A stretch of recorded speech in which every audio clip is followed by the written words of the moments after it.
e o Código de Contrações e Abreviaturas Braille e da Língua Brasileira de Sinais, Libra. Lei nº 10.346, de 24 de abril de 2002, possibilitando a comunicação de pessoas com deficiência visual e auditiva, respectivamente. A legislação também previa, desde 1995, a isenção de imposto sobre produtos industrializados, IPI, para aquisição de automóveis para pessoas que, em decorrência de deficiência física, não puderem dirigir automóveis comuns. Lei nº 8.989, de 24 de fevereiro de 1995.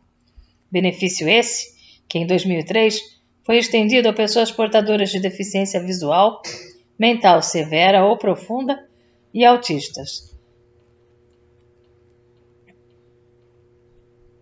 Lei nº 10.754, de 31 de outubro de 2003. Ainda no campo da locomoção, registre-se o direito ao passe livre interestadual. Lei nº 8.899, de 29 de junho de 1994. E o direito da pessoa com deficiência visual de ser acompanhada por cão-guia. Lei nº 8.899, de 29 de junho de 1994. Entre outras leis voltadas para a mobilidade e acessibilidade.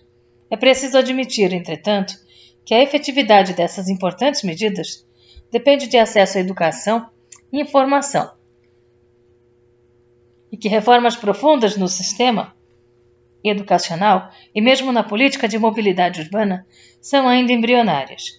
Na realidade, as pessoas com deficiência são pessoas que têm as mesmas necessidades e direitos de quaisquer outras, contudo, encontram maior número de barreiras para sua realização. Nesse sentido, é que se faz necessário levar em conta em todos os programas e políticas a proteção e a promoção dos direitos humanos das pessoas com deficiência. Artigo 4.1c. A cada programa criado pelo Estado, é preciso considerar as pessoas com deficiência, ponderar se haverá ou não algum obstáculo específico e, se for o caso, incluir na política, desde o início, as condições para removê-lo.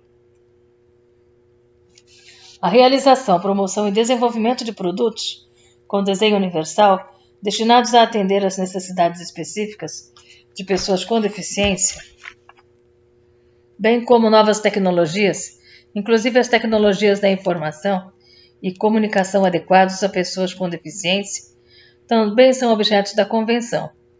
Artigo 4.1, F e G.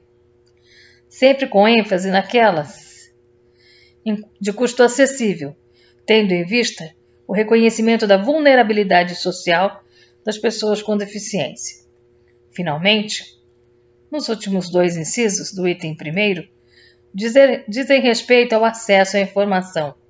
Primeiramente, as pessoas com deficiência sobre as ajudas técnicas disponíveis em outras formas de assistência e serviços e instalações. Artigo 4.1-H. Em segundo lugar, a capacitação dos profissionais que trabalham com pessoas com deficiência, para assim melhorar a assistência e o respeito aos direitos da Convenção. Artigo 4.1-I.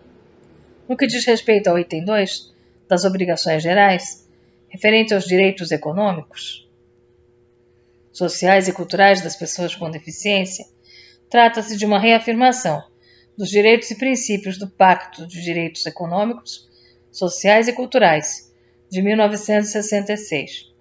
Na Convenção em análise, são reafirmados o princípio do desenvolvimento progressivo e a limitação aos recursos disponíveis, bem como a necessidade da cooperação internacional na implementação desses direitos. A relevância de falar-se em direitos econômicos, sociais e culturais na Convenção sobre os Direitos das Pessoas com Deficiência, de maneira tão específica, está no reconhecimento de que a maioria das pessoas com deficiência vive em condições de pobreza ou de necessidade de direitos sociais, bem como do fato em que a vulnerabilidade social tem impactos especialmente negativos na vida dessas pessoas, devido a barreiras existentes e à desigualdade de oportunidades, seja para a educação, o trabalho, a saúde, que fica claro desde o preâmbulo da Convenção. Observe-se que a Constituição brasileira contém dispositivos voltados à proibição da discriminação do trabalhador com deficiência no tocante ao salário e aos critérios de admissão. Artigo 7º, parágrafo 31. A assistência social da pessoa com deficiência, quando não tiver meios de subsistência. Artigo 203, parágrafo 5º. Bem como do atendimento educacional especializado. Artigo 208, parágrafo 3º. A participação das pessoas com deficiência nos processos de tomada de decisão, garantida no item 3, é uma decorrência da autonomia e independência individuais, bem como do princípio democrático de participação cidadã. Entre os mitos e estereótipos decorrentes do desenvolvimento sobre a realidade das pessoas com deficiência está o da incapacidade. Vale lembrar que, no Brasil, até a promulgação do Código Civil de 2002, os surdos-mudos que não pudessem exprimir sua vontade eram considerados absolutamente incapazes no plano civil. Devido a essa mentalidade, as políticas voltadas às pessoas com deficiência não levavam em consideração a opinião dessas pessoas, o que, além de uma violação da autonomia, não observa as reais necessidades das pessoas com deficiência, a partir do seu ponto de vista. O direito de participação ativa das pessoas com deficiência na tomada de decisões abrange até mesmo as crianças, reconhecendo seu papel de sujeitos e não meros objetos de direitos. Ressalte-se que isso também vale para as pessoas com deficiência intelectual, que, assim como as crianças, devem ter seus posicionamentos levados em consideração, na medida em que lhes seja possível expressá-los. Ver a propósito a Corte Interamericana dos Direitos Humanos, caso Atala Rifo e Niñas versus Chiles Fondo, Reparações e Costas, sentença de 24 de fevereiro de 2012. Reparações. Sentença de 24 de fevereiro de 2012, série C, número 239. O item 4 incorpora à Convenção um importante princípio de interpretação das normas sobre os direitos humanos. O princípio pro persone. A Convenção somente pode ser implementada no sentido de ampliar a proteção às pessoas com deficiência, jamais de modo a restringi-la. Isso significa que as normas internas e internacionais devem interagir.